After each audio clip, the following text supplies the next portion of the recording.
Okay, so it's a few minutes after 2, so we're going to go ahead and get started with today's Axe Live tutorial webinar. My name is Caitlin Cashin. I'm the marketing manager at Deque Systems, and Marcy Sutton will be giving the presentation. Before we get started, I'm just going to take a minute to walk you through a little bit of information about how the webinar is going to go and how you can ask questions, things like that. So first off, you should have gotten a link to captions. If you require captions, it's there in your email with the login information. And if you have any questions, we will be doing Q&A at the end. You can input your questions through the GoToWebinar control panel. If you look at the control panel, one of the menu options says questions, you input it there, and Marcy and I can see it. If you're not using the control panel or you're just on the phone, you can also email me directly with your question. If you just respond to the email with your login information, that will come to me. So go ahead and ask your questions that way, and I will relay them to Marcy. I am recording this webinar, and we will make the recording available hopefully sometime next week, and it'll be available for probably about a month. So yeah, so without further ado, I'm going to hand it over to you, Marcy. Great, thanks, Caitlin. One thing I wanted to ask you about quickly was to make sure it says attendees 73 of 101. I want to make sure that, well, everyone will be able to get in who wants to. Yeah, we'll be okay. Don't worry. Okay, cool. I don't want to stress unnecessarily. Well, welcome everyone. I'm so glad that you're here. I wish I could see all your faces. I'm not used to this format, so I will imagine you looking up at me as if I am presenting, which I do quite a bit of. So today I'm going to talk to you about Axe and axe-cli, which is an accessibility testing engine first, and then an ecosystem of tools around that. As Caitlin mentioned, I'm Marcy Sutton. I work as a senior front-end engineer on the axe-cli team, working on browser extensions and APIs for developers for testing accessibility. You can find my slides for today online at https://marcysutton.github.io/axe-tutorial, and that's AXE. So let's get started. Some of the goals for today's session include the basics of accessibility debugging. I'll just mention those. We aren't going to spend much time on that, but you should know that that is an important first step for doing any sort of accessibility testing, is to do the quick testing as you're developing in the browser. And so I'll give you some tips for that. Then we'll move on to identifying bugs with axe-chrome, and I'll quickly show you the Chrome extension and how that fits in with the whole Axe ecosystem. We'll spend a bit more time setting up a test with axe-cli, specifically a unit test using the Jasmine testing framework.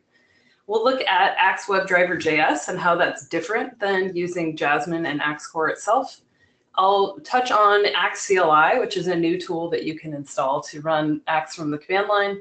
And then we'll leave some time for questions. And hopefully you have fun, because I think accessibility testing is fun and development is fun. So if you have questions in the moment, if I can answer them, I will to the best of my ability. But if I don't get to it for some reason, just remember we have question time at the end.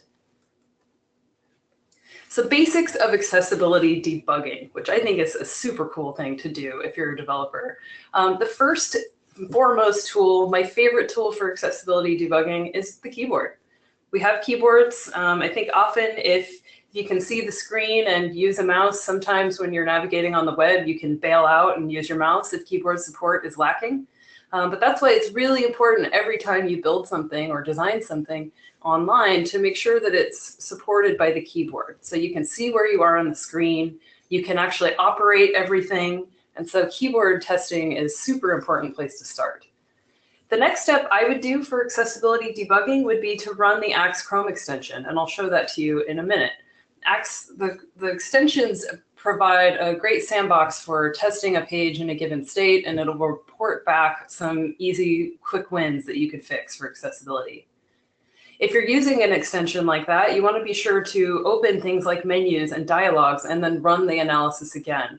And the reason we do it that way is so that when regions of a page are hidden intentionally, we aren't flagging false positives. So we ask that if you're going to do some accessibility testing, that you test the page in all of its various states so that you make sure you catch as many bugs as you can.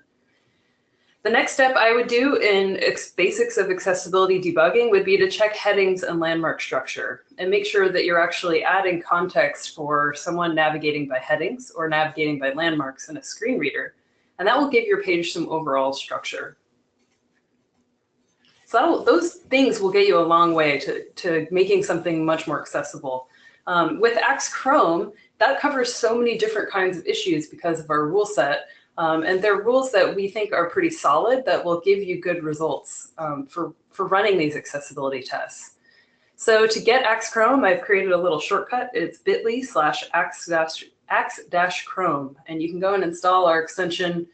We just released a new axe-core version yesterday. I haven't gotten the chance to update our extension yet. So it's still running the last version of axe-core, which is 2.1.7. Which is still really a solid release, just if you're wondering if that's up to date. It's not quite yet. So I'm going to show you, I'm going to pull up Deque. Deque's website doesn't have any issues on it, so I'm actually just going to pull up google.com. So I'm pulling up a website. It could be running on your machine on localhost, or it can be out anywhere on the internet. It does have to be running on a server. So in my developer tools, which I opened with the keyboard shortcut, we see down here I have this axe tab. So I get this tab and I can run analysis on a page. Google.com is showing that it's having an issue with ARI roles.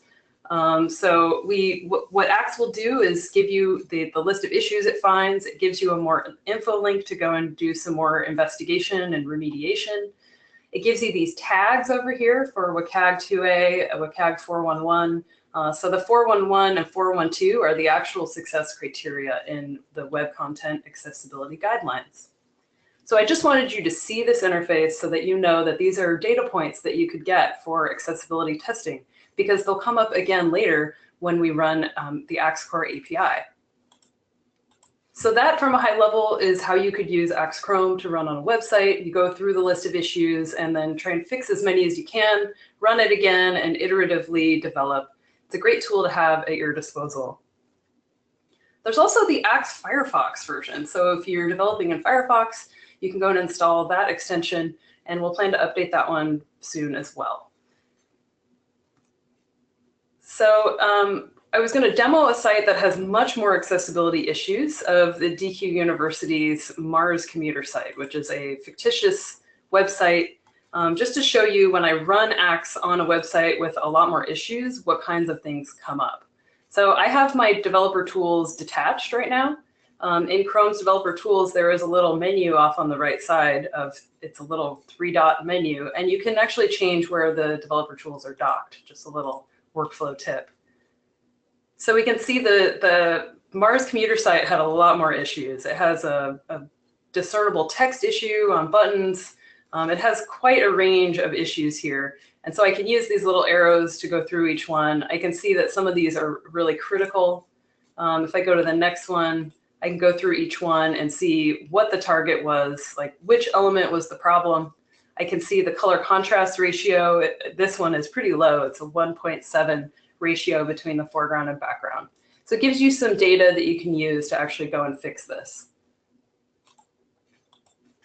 So that is the extensions. I want to move on to the JavaScript API, because this is the core of what we're talking about today. This is what powers our browser extensions and our other tools. So axe-cli you can find on GitHub. It's under DQ Labs/axe-cli. And there, we really encourage you to participate. If you find an issue, open it on GitHub, and we'll get back to you as quickly as we can and try to get fixes into the next version of axe-cli. We welcome pull requests as well. So some good things to go and look for if you're working with axe-cli. Some helpful links include the rule descriptions, which I'll go and open up. So this is what we actually run tests against. And so if you're ever wondering, what is Axe actually checking and how does it map back to the Web Content Accessibility Guidelines, you can look at these rule descriptions and see, what we're testing against. So that helps to know, because you can actually enable and disable rules in our API. So that's a good place to, or a good resource to have. There's also our API documentation, also on GitHub. And we welcome issues and pull requests for the documentation as well, if you find something awry there. But what's helpful here is to go look at things like axe.run, which is an API method that you can use to run an analysis. And it will give you all of the options, what you can pass into it. You could tell Axe to only look at a certain part of a page, which is really helpful if you're running a test on a certain component. That's pretty useful. So the API is really flexible to help you go and run accessibility tests that work best for your team. Some things that are worth calling out here as well are the parameters for axe.configure, which is an API method that you can call to override some of the defaults and have them persist each time you run axe.run. The difference here is that axe.run, the options only run for that specific test or that test run, whereas axe-configure will tell Axe, hey, anytime I run axe.run, these are the new settings. And so on the API documentation, you can go and see what all of your options are, from reporters to customizing the help URLs to passing in checks and rules. So the way that our tests run is that each rule is made up of multiple checks. And that's helpful to make them reusable, really flexible way that this API was designed. So I wanted to bring those to your attention. And then lastly, the contributing documentation. If you want to come and contribute, we ask that you sign a contributor license agreement. And we have some guidelines here about how we write code, how we hope that your code will be contributed, including tests. So one of our philosophies on Axe-Core is that we want it to be testable itself, which is a really great way to work.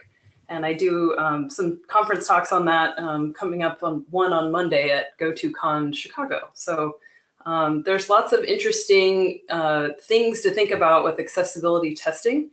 And something else I want to point out is that we have some code submission guidelines, including how we structure our commits.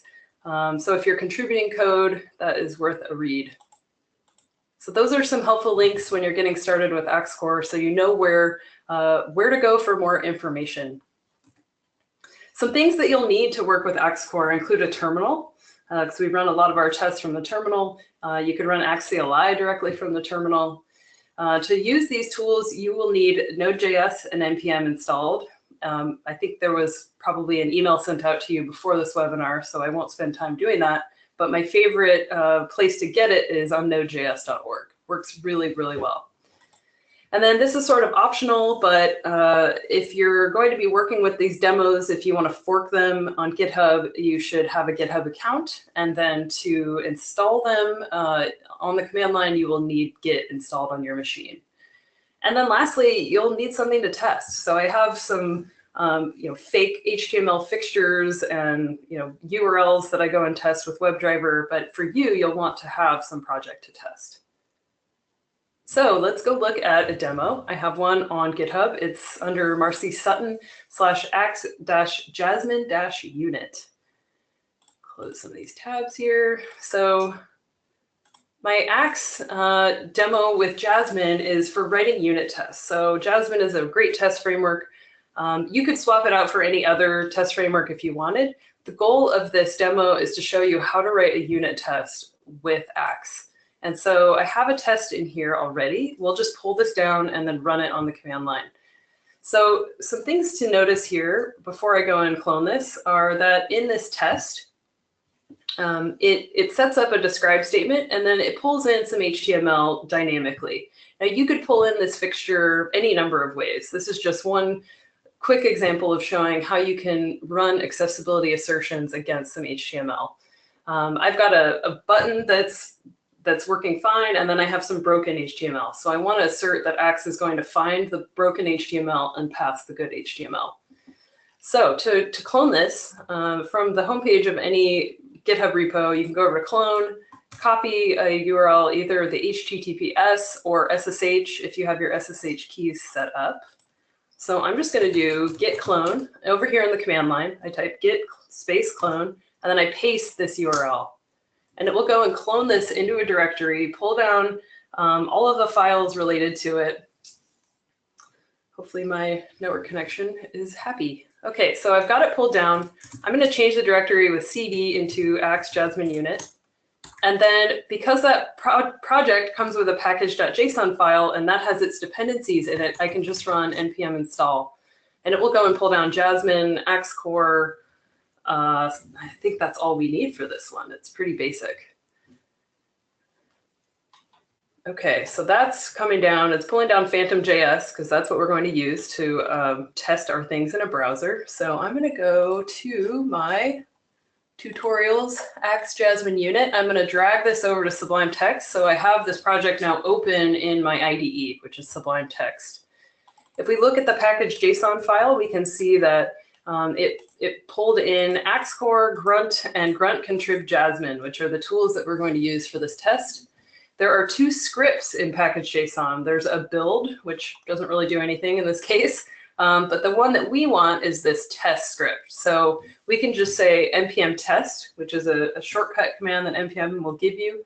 Otherwise, if you create custom scripts in here, they might need to be npm run and then the command name. But test is shortcutted, so we can just say npm test, and it will run this command of grunt jasmine.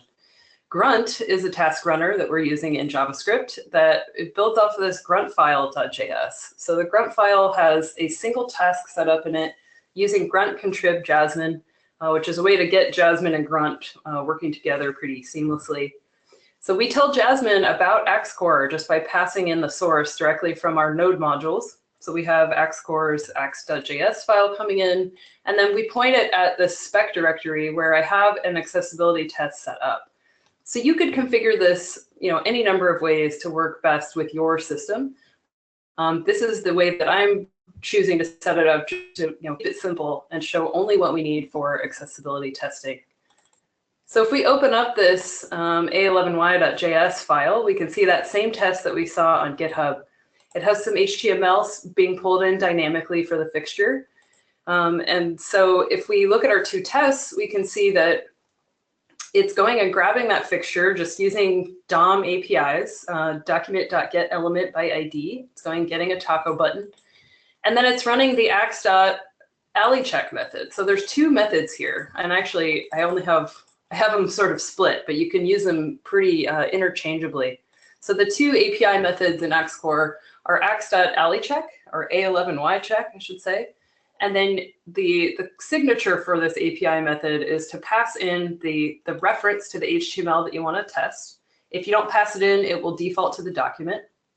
You can pass in any number of options. As I mentioned when I showed the API documentation, these options right here only last for the run of this test. So when you call this function, it will pass in those options. If you wanted them to persist, say you did a bit of setup, maybe in a before each or something like that, you could say axe.configure and then pass in any number of options from the API documentation, and then that would persist for every single test run. So that's a good option if you need to do specific things in, say you break your test set by component and you wanted to isolate to a certain part of the page and have it persist, you could use axe.configure for that. But down here in our test, we can see that you provide a callback function. So I'm going to point out the differences between alicheck and axe.run. So alicheck takes a callback function and you pass in this result parameter. The result gives you back a JSON object with all of the things that we found, including the passes, the violations, and if there's anything that we couldn't quite tell, we put it into an array called incomplete. So once you've got this JSON object passed back to you, you can assert that the results.violations, that the length of that array is 0. And so that's a way that you can programmatically test for accessibility and then have it pass or fail a test, depending on what it returns to you. And because this is a bit asynchronous, we need to use this done handle in our test so that Jasmine knows when the test is done. So in this callback function, we just call done. But then before we run this, if we go down and look at our second test here, it's set up slightly differently in that it uses axe.run as an API method. Now the only difference, literally the only difference here is that for this callback signature, there is a second parameter and it actually gets inserted first. So there's, in this callback function, we pass it an error.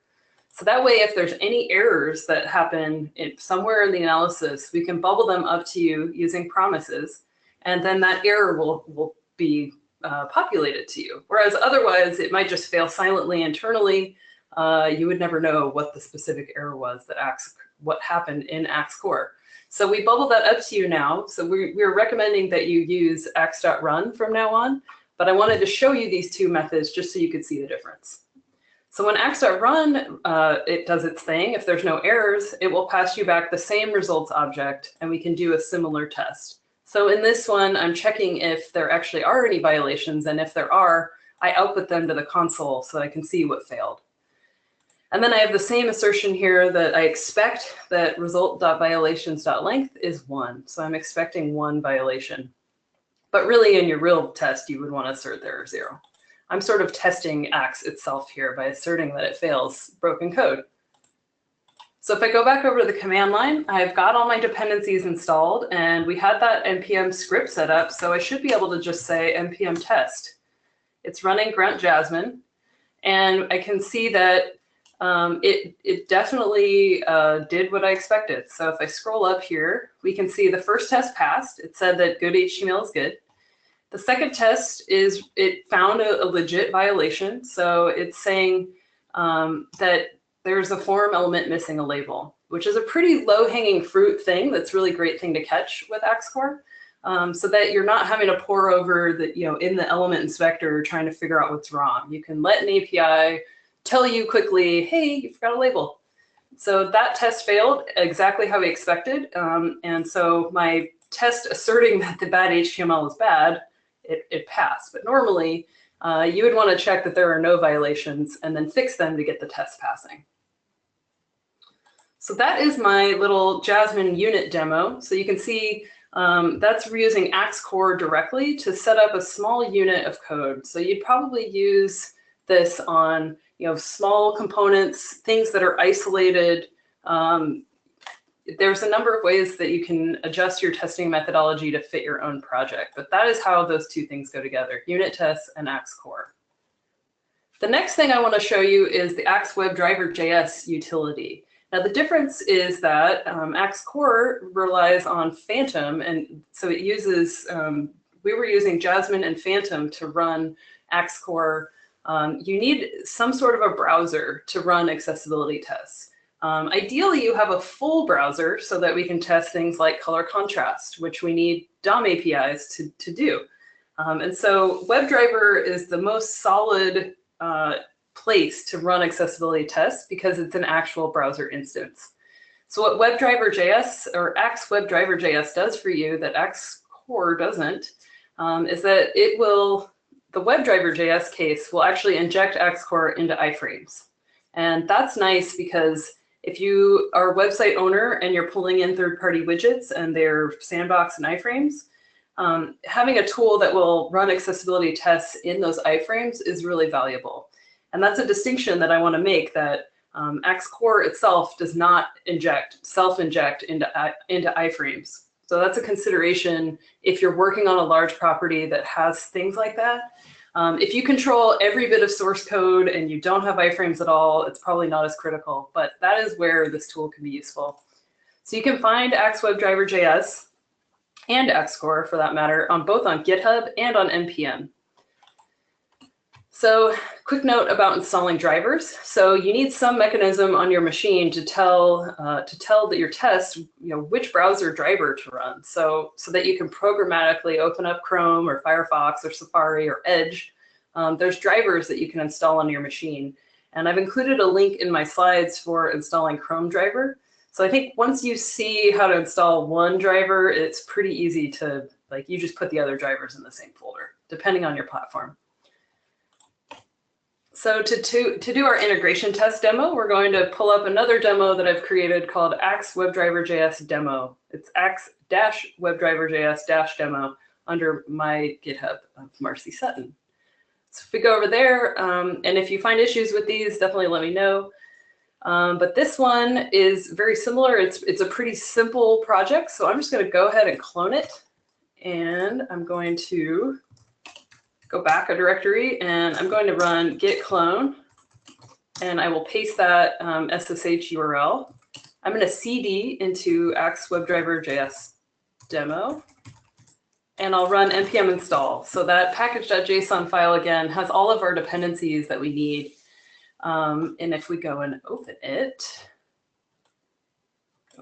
in Sublime Text, I'm going to go look at the package.json file just to see what this came with. So it does pulls down axe-cli for you. So axe-webdriver.js, it injects axe-cli into the browser. So we need both of those things. Jasmine we're using for our test framework, and then Selenium WebDriver. Now, if we go over to our test, well, first I'll call out the scripts here. So we have a post install script. When we ran npm install, it went ahead and initialized Jasmine for us. So that's pretty handy. That's where npm scripts are really awesome. We can run this test command. So npm test here, instead of in our other project, I think it called grunt Jasmine. And here we're using Jasmine raw by itself. And we're going to tell Jasmine to run a folder or run a test in the spec folder. And I have two tests in this project. One is set up for a localhost demo. So if you were in active development and you have a project running on a server locally on your machine, I have one test for that. And then I have another test. So there's some timing differences. Whether you're working locally on localhost, things will execute pretty fast. But out in the real, open internet, there might be latency, there might be delays of downloading resources. And so you might need to add a bit more time if you're actually testing a website out, in www somewhere. So I have this test checking Deque.com. I think I'm actually going to test our Mars commuter site, because that's much more interesting, because that one actually has issues. So what I'm going to do, I'm going to walk you through this test. We pull in Selenium and axe-builder, axe-builder being axe-webdriver.js, and then that will in turn go and grab axe-cli for you. So we're going to set up our WebDriver. I'm extending Jasmine's default timeout interval to 60,000 milliseconds. We are going to pull the build module, which comes for free with Node. That will give us a bit more, we can expand on results back. In our tutorial, in our test, we're going to set up Selenium so that it can be set up before each test and then torn down after each test. And so for this version where we're going and testing a remote URL, we're going to tell it to create this driver variable, which I've sort of cached up here at the top. We could say create a new selenium.builder and then say for browser, and I'm passing in Chrome. But you could pass in Firefox or Safari or whatever browser you have the driver for on your machine. So with this, it will, we assign another variable, the browser, to driver.build so that we have a specific variable for the browser once it's been built. Once we have a handle on that, we can say browser.manage.timeouts.setScriptTimeout. And this is another mechanism for extending that script timeout so that WebDriver, we assure it that, no, take the time. I know it's slow, but go and run this test anyway, which sometimes you need if, like I said, for latency purposes or downloading things that take a while. So the next step is to tell WebDriver where to go. So we say browser.get, pass in a URL. I'm going to move this control panel. And so we do browser.get, and then that returns a promise. Slide this over. Can't see everything myself. Okay, so within that promise, when it returns, this is sort of optional if you're having trouble getting the browser to actually wait. You can tell it to execute an asynchronous script. So I'm saying browser.execute async script, passing it a function for the callback. And then I'm actually injecting another script to say, hey, I'm adding some JavaScript. I'm setting its inner HTML to document.element.classlist.add. And essentially what I'm doing here is adding a CSS class into the page that we're loading, appending that script, then calling the callback function, and then telling Selenium to wait until it locates that CSS selector. So this is an extra step. If you're having trouble getting Selenium to wait long enough to actually run the test at the right time, this is sort of like your last-ditch resort to try and get it to wait. But if you don't have problems with that, you can refer to the simpler version of the test, which just sets it up and then it tears it down. So this is a much simpler version. But if we keep going, we can see in our more complex test for the remote URLs that once that script gets injected, it will return a promise. Once that waiting is done and it's located the element, we can call the callback function of done. So that's that asynchronous thing that Jasmine needs to say, okay, I'm done with this. So then after each test, this you'll want to do every time. No matter if it's a local or remote URL, you can say after each test, pass in a function that will call browser.quit. That returns a promise, so you can say .then, pass in a function, and then it's done. So this step is really important to close the browser after each test run so that it opens fresh each time. So that's important if you're doing Selenium things to log in, or maybe you're typing something into a form to mimic real user input. If you were running tests, you'd probably want a fresh browser each time so that the tests aren't actually polluting each other with state. So we've done our before each and our after each. We're setting up and tearing down. So now we have a test. So I am saying it should fetch a home page and analyze it. And then I'm doing a little bit of checking to make sure that we're on the right page. So it will go and find an element of body.home. Now I changed the URL, so I'm actually going to go and check if there are any CSS selectors on this homepage that I can use to identify it. It looks like there's Modernizer on this page, but not necessarily anything.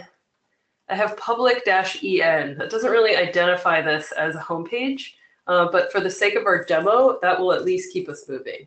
So if you're trying to limit your tests, make sure Selenium is on the right page, you want to look for some sort of a unique hook. And you might need to go and add that hook to the page, like a CSS class or an ID, something to verify that you're on the right page.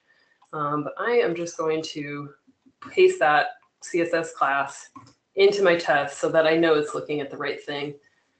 So that this little check, we're telling Selenium to find an element by a CSS class. When it finds it, it will go and check that the attribute of class actually matches, that it actually contains that. And when that promise returns, we can finally run axe-builder. We can say axe-builder, pass it the browser instance from Selenium, and then say .analyze. Now, axe-builder.analyze is similar to axe.run in that it will run the accessibility audit for you and return the same exact results object that we saw before. So from here on, it's pretty similar to our unit test. I'm doing a little logging here just arbitrarily to say if there are violations, or once we get the results, no matter if there are violations or not, I'm printing out the length of this array. So that I know when the accessibility tests start and what the results were. Otherwise, if it passes with fine colors, you kind of wonder if the test actually ran. So you can add logging to see when these tests start, and it just sort of helps you locate what's going on. If there actually are violations in the results object, we can say if results.violations.length is greater than 0, then I'm going to log out this object that it returns. So using console.log and then util.inspect, that node module that we pulled in, I can make it output the results.violations and then give me more, because by default, it'll just say object, and that's not very useful. And you don't necessarily want to expand the entire tree, so you can sort of fine tune the depth here. But that's what I'm doing to see what axe returned. There's also, in the newer versions of axe-core, we have the incomplete array. So tests are usually pass-fail. You want either passes or violations. But in the real world, there's some things that we just can't automate. And so we're putting them into this array called incomplete. So if you wanted to see those, you may or may not put that into a test. But just to show you what it returns, I have it here. But then lastly, I'm actually basing this test on the violations. So I'm saying I expect that results.violations.length to be 0, and then when it's done, I hit done. So what this is doing, quick note about how this test is going to work. The browser it's going to test against, or the URL, is already running on a server. If you were running the simpler version of localhost, you would need to go and start that server so that Selenium can actually test it. So one little testing note. So if I go back to the command line and I just type npm test, it will go and run that Jasmine command. We can see it opening a browser instance back here. I think I didn't save our test, so it went and ran against deque.com. But it returned our entire results object. So I'm actually, yes, I didn't save my test, so I'm going to go run it again so we can see what it actually returns for the Mars commuter site.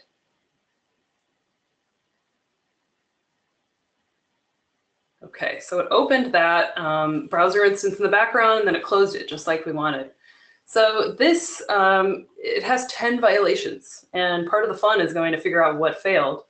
So I'm console logging these so I can go and look at each one of these. And they're the same violations that you would get in the Chrome or Firefox extensions, which is super useful. So you would go through these results, go see what you can fix, run it again, and then just iteratively try to get it to 0. And so that's how you could work accessibility tests, either in unit tests or integration tests into your environment. So that's axe-webdriver.js. Let's go back to our slides. So another tool that I want to bring to your attention is axe-cli. And this is a command line interface for Axe so that you can run it directly from the command line, which is a great option. You can programmatically pull it into other tooling. There's cases where maybe you want to run it without all of the initial setup. You can just have a tool that does all the stuff for you. So axe-cli uses Phantom.js by default. You can also tell it to use Chrome driver or any web driver driver. And so that it makes it pretty flexible. If I go and pull that up, it's the same API as Xcore, so you can pass it things like the URL or multiple URLs. You can tell it to run specific rules using the --rules command and then comma-separated rules with no space. You could tell it to run all the rules with CAG2A. You can save the results in a JSON file, which is pretty useful. And then you can use the Xcore API. The same things you can do with the Xcore API, you can do here, like include or exclude. You can pass it a custom Axe version. That's something that we use internally. So there's some cool options here. And then lastly, choosing different browsers with the -- browser or -b if you like shortcuts. So I'm going to go install axe-cli on the command line. Get out of here, clear this. So to install it, I'm just going to do npm install-g axe-cli. And if you're wondering how I got around not using the sudo command, I have a link in the slides I will show you in a second. Okay, so I've installed axe-cli globally, and that means that I can now run it from any directory on my machine. So I'm not tied to any one project or anything like that. I can say just axe, and then I think I don't have that Mars commuter URL in my clipboard anymore. So I'm just going to say google.com because we know that that had 2 issues on it. So axe-cli is running Xcore. It tells you which version. And it will return to us the color contrast issue that it found. It will give you some information about what rule failed. You can go find which element was the issue. And then there's a little bit of a reminder here that we can only automate anywhere from 20 to 50% of accessibility issues. That's sort of just the reality of automated testing, and that you always need manual testing. So as a good automated tool, it's reminding us that we still need to do, as people and humans, we need to go and do more manual testing and more debugging. So that's axe-cli. I have a little bit of information here on using npm install, like I mentioned, and then there's this link on npmjs.com about fixing your npm permissions. I just had to run that on my own machine today because I had it set up and then I was getting errors, needing sudo again. So you might need, depending if you make changes to your machine, you might need to go and redo it. But that solved a lot of problems for me having to use sudo, since I try not to do that on my machine. Okay, so I think we have plenty of time for questions. And after this webinar, if you continue to have questions, we have a Gitter channel on gitter.im/deqlabs/axecore. And you can either authenticate with Twitter or with GitHub, I believe. So we're always there to answer questions. And of course, GitHub itself, we welcome your issues and pull requests. And you can find me on twitter.com/Marcy Sutton. I love getting accessibility questions there. So let's open it up for questions. All right. So during the presentation, we got a few questions. Now, I think for now, I'm just going to read out the questions, and if we have follow-up questions, I will unmute the person who asked. So if you asked a question, maybe sort of prepare if you have any noisy things or whatever going on. Just get ready. You might be unmuted. So we had a question from Emily Plummer. Emily asked, do you have any recommendations for best practices in structuring axe tests? If I have a component with a few different layers of HTML, should I write one test for the component or different tests for each HTML element? I tend to think that because there is a performance cost with running these tests, like it's a pretty wide range of tests, I tend to think that grouping elements together and running it overall is a pretty good approach, but I'm sure you could argue it either way. Things like color contrast are sort of expensive to calculate, and so if you don't want your entire test suite to slow down, it might be worthwhile to batch these things together. That's my personal opinion. Okay. Our next question is from Ross Patterson. Ross asks, is there a way to have axe-cli or one of its derivatives to inspect raw HTML for violations rather than accepting a URL? At this time, we require a browser. So the question about if you can just test against raw HTML. So the issue is that our tests cover things like color contrast, where we use browser DOM APIs to go and tell what the element stack is, if there's alpha transparency applied with CSS. So I think there's probably a subset of tests that you could run against HTML. For that, I would actually recommend a tool called ESLint. I think it's ESLint. Let me pull it up. Get over to my browser. ESLint plugin JSX-A11Y. That's a tool built by Evan Cohen at Twitter, and they use it at Facebook. And so if you're looking for something to sort of warn you before you commit HTML, that's what I would recommend. Because at this time, we're focusing on tests that run in a browser, because that's how our tool works. So that's what I would recommend. Okay. Keeping in mind that that doesn't take into effect your CSS. So that's why you can only run certain things, like if it's missing a label. But then if your CSS hid the label, that could be a problem. So then you probably need axe-cli eventually anyway. Okay. Hopefully that helps. So our next question is from Aaron Kaminsky. Aaron asks, when running axe-cli with Phantom.js versus Chrome, should the number of violations be the same? In theory, yes. The issue that we found with Phantom is that, and with JS DOM, is that there's some limitations in the APIs. So there are differences between Phantom and real browsers. So if there's a winning source of truth, I would always base it on the real browser. And one note, I know the lead developer on Phantom just stepped down in favor of headless Chrome is coming out. So we're going to be making some changes here pretty soon to move to headless Chrome. So yeah, in an ideal world, they would match, but I think the tooling makes that awfully difficult. Okay. Our next question is from Aaron Ponzani. Aaron asks, would or could axe-webdriver work with one of the other Selenium.js wrappers, such as WebDriver.io or Intern? I know Intern is, I think they do have an axe-cli integration. I'm not sure, I haven't looked at it in detail, but it is on our projects list. So in terms of Intern, I think that already supports axe-cli. For WebDriver.io or Nightwatch, we haven't had concrete plans for those. I think, Dylan, were you about to answer? Yeah, in theory it should work. I've tested it with WebDriver.io, an old version that does work. And Nightwatch should work, although we haven't tested it ourselves as well. There's nothing that axe-webdriver.js does that won't work with any version. Cool. Yeah, and if there is an integration that you really want, I know there's an issue open on axe-webdriver.js on GitHub about Nightwatch, I think.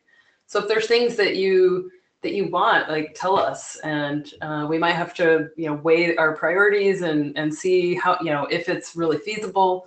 But we love hearing about, how you integrate it, how you want to integrate it. So by all means, tell us if there's something that you're missing out there. Okay, the next question is from Jesse Clark, who warns me not to unmute them. The question is there an open source project that will parse the axe-generated JSON in a nice format? It's a good question, and maybe Dylan, you might be able to help me with this one. We have tools that are not free that do it, so we haven't really put much effort into making a free version. I think there's probably, I think we talked at one point about adding some more logging methods to make it easier to parse. That is on our roadmap. We haven't gotten there yet. Do you have anything to add, Dylan? No, I don't know of any projects that do that I could recommend at this point. All right. Our next question is from Rob Copeland. Rob asks, if we were to use axe-core over WebDriver.js, what besides color contrast and iframe injection would we have to give up?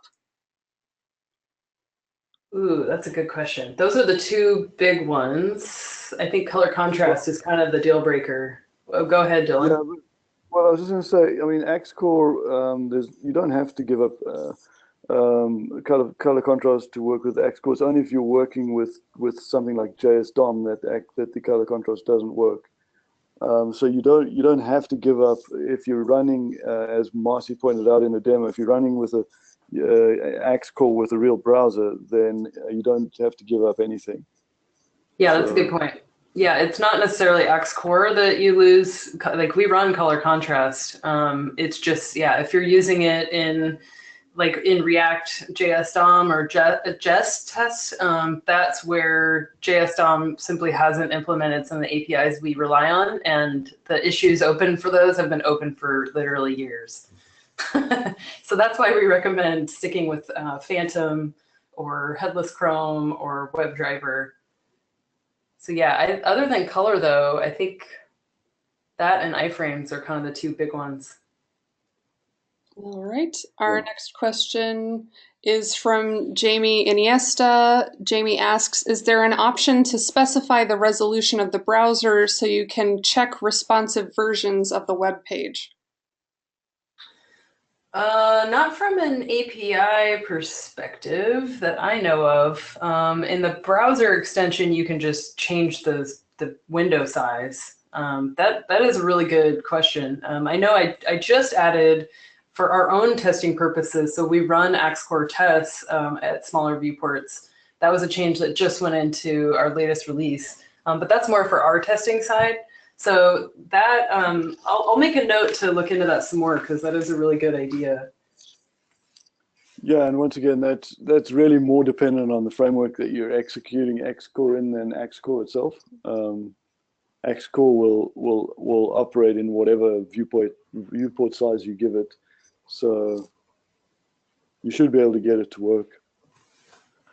Yeah, like with WebDriver, for example, the task I just created, which you can see in our GitHub, if you go and look at our sort of build system, there's a way that you can tell WebDriver to open with capabilities and open it with, at a smaller viewport or with actual mobile browsers that they sort of mimic in the browser. And so you could set up your own tests to do that. So there's definitely nothing stopping you from doing that with axe-webdriver.js. All right. The next question is from Victor Zhang. Victor asks, I am a Java person and currently using Deque Labs Axe Selenium Java. How does that compare with the tools you introduced in this tutorial? Very similar. So same API, just different integration. So I focus more on front-end tools because that's what I focus on the most. But that's another great option if you're on the Java side. I think there's a Ruby flavor as well. So it's really similar. Maybe Dylan, I don't know if you have anything to add, but it is the same API.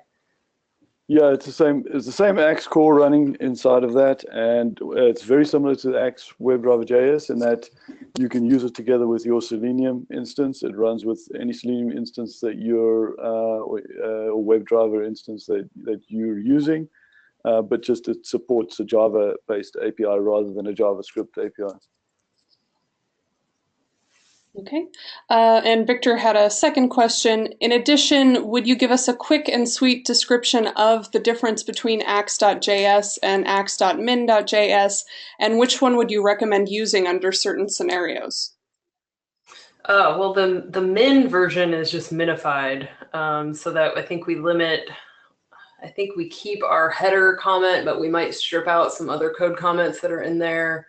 It's really just a minifying step. So depending if you need it to be a smaller file, you might want to load the min file, but they have this exact same code. It's just one's obfuscated and minified and one's not. So either one, I think in the testing environment, we're not as worried about file size. It's really if you're loading it on a website, then you would definitely be concerned and want to load a minified version. But for testing, it doesn't really seem to make too much of a difference. Okay. Victor says, thank you very much. You guys are awesome. Well, thanks, Victor. Thanks, you're awesome. And Robert Fentress had a comment, I think it was on the question about WebDriver.js, but he said that he uses driver.manage parentheses.window parentheses.setSize parentheses. So. Ooh, cool. So I could probably even go back to my test to see where that was. So driver or browser.manage, and then can you read it again, Caitlin? Sure. So it's driver.manage parentheses.window parentheses.setSize parentheses. Sweet. So we could do set size and then pass it parameters. It's probably an object or I don't know, maybe an array. We'd have to go look at the documentation. But that's awesome. Thank you. So that would be a way in your actual test. You could go and tell WebDriver to resize. I think that, yeah, that's probably what I do in our tests. I just forgot. So we do have 5 more minutes for questions if anybody wants to jump in with a few last questions. And as I said earlier, we are recording this webinar, and sometime next week I will share the recording, and that will be available for a limited time. And I'll also send a follow-up email with the links to Marcy's slide deck and, links like to Node and NPM and stuff that went out in the pre-webinar email. So one thing I was going to mention is this is sort of new. We haven't announced this really yet, but we have an axe-core website. So it's axe-core.org. And you can go and see how to get started, how to get the extensions, how to install. We have a little playground over here so you can go and select which rule you want to run against specifically. And we'd love your feedback. This is a really new website that we'll probably be iterating on here pretty soon. But this is another place that you can go and quickly get documentation. You can go and see all of the Axe integrations in one place. Really cool resource to have. There's a community tab where we actually load in our Gitter chat. So you can have a quick access to Gitter all in one place. So yeah, we'd love to hear your feedback, and thanks for using axe-core. Okay, we do have a couple more questions. We also have a couple people, Vincent Francois and James Northern, saying happy birthday, Dylan. So nice, yes, happy birthday, Dylan. So the next question is from Aaron Kaminsky. Aaron asks, how do you have axe-cli use a custom axe-core? Oh, well, if we go back over here, it looks locally. So it'll first look in the folder you're in. So if there's an axe.js file in the folder you're in, it will look for that. It'll also look in node modules. So I think it's sort of dependent on where you are on your machine. So even though you can install it globally, which if you do, it'll run the version that you have installed globally. But if you wanted to run a specific build, you would just navigate to that directory before you run axe-cli. We got another question from Aaron Ponzani. Aaron asks, are there any tools other than using Sauce Labs at all to run tests against real devices? And do you ever try to run tests with assistive technology running at the same time to see if weird things happen? Ooh, good question. It's for assistive technologies. That's pretty manual process, so we don't tend to do it that often. I mean, we do when we're testing, real problems, but in terms of our automated tests, we tend not to. For mobile tests, I think there's definitely room for improvement there. I think Sauce Labs is probably still your best bet for that. Yeah, something like Sauce Labs, which runs devices. You can't run this is relatively recent. You've been able to turn on, say, talkback inside the emulators, but with iOS, as far as I know, it's still not possible to do things inside emulators with the assistive technology. But just in general, the tests that we do are quote unquote assistive technology agnostic. They also, because they're running inside the browser, they don't really go all the way back and get to the assistive technology. They really turning on the assistive technology shouldn't change or impact in any way the tests that axe-cli is running. And so our recommendation is unless you have a different breakpoint or you have actual different code in your browser at a different breakpoint, you don't really need to even run them in all the different browsers, because the tests that axe-cli does are browser agnostic and assistive technology agnostic. Yeah, we try to avoid rules that only work in some cases. Like we've had to decline pull requests that don't work everywhere for that reason, just so that when you run them, the techniques that we're recommending will work across the board. Until we add something like an accessibility supported API, we have to make them work everywhere, and that's why. All right. So then we've sort of got a comment from William Himmelsbach. He says, we ran into some browser padding problems with that set window size option in Selenium. And he has given us a code example, which I'm putting in the chat now. The formatting's a little messy, but, there it is. Oh, cool. So black too, Marcy. So you go and set window size, pass it a callback function with width and height. You go and get the padding, which is window.outer width minus window.inner width. Let's see, if the padding is not 0, you return it. And then, so you're actually going and managing the browser. Let's see, you execute that in the browser using self.execute script in the driver. Then you return self.manage.window.setSize. So you're actually modifying the window size with the padding, at least for the width. That is cool. Thank you so much. I'm totally going to copy that and save it for later. All right, and it looks like this is our last question. This is from Sam Warwick. Sam asks, what are the main differences between axe-cli 2.1 and 2.2? Should existing tests be backwards compatible? They should. 2.1, there were multiple versions. So I think 2.1.7 was the last version before this. And I think there were multiple in the 2.1 range. So I think I'd have to go back and look at the release notes for those, but between the latest versions, there's no API changes. And the only API change that we really made in 2.1, I believe, was the addition of axe.run. And axe.run and axe.alicheck are synonymous, except for that error handle that I talked about. So the test should just run. The results might change slightly because we've modified rules to eliminate false positives, as we iterate on code over GitHub. So there might be differences in what gets returned for that reason. But the API itself, we didn't introduce any breaking changes or anything. All right, so that wraps up today's axe-cli tutorial. Thank you all for coming. We hope it was really helpful and useful to all of you. And thank you so much, Marcy, for presenting. And thanks, Dylan, for jumping on some of those questions. Yeah, thanks, everyone. All right. Thank you. We'll see you. Have a great day. Yep. Bye. Have a good day. Bye-bye.